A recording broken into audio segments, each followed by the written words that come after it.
नमस्कार दर्शक बंधु मु आपणक तन्मयी आपणकू आमर स्वीट वीडियो चैनल को स्वागत करुछि। आज आपणक पई एक हृदयस्पर्शी कविताटीए नहीं आसी जहाँ आपण माने सुनंतु एवं लाइक शेयर कमेंट और सब्सक्राइब करने को जमी भूलंतु नहीं। तेबे प्रथमे आमे कविताटी को शुणी नेबा। कविताटीर नाम प्रतिध्वनि।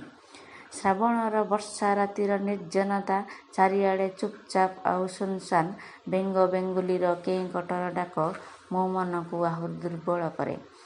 तथापि मु हारी नाही पुणी पड़ी उठी चलिबार निशा।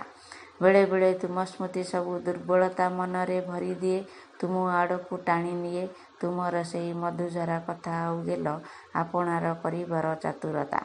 मो हृदय फिका पड़ी जाए सबु जेमिति अभिनय परी।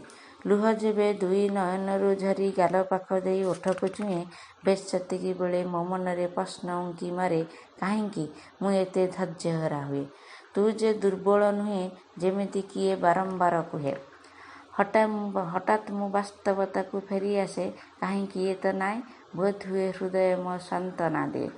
प्लीज कविताटी को शुणी सारा पर लाइक शेयर कमेंट सब्सक्राइब करने को जमी भूलंतु ना कारण आपण मैंने मोर परवर्ती वीडियो को देखिपारे। रहुछि नमस्कार।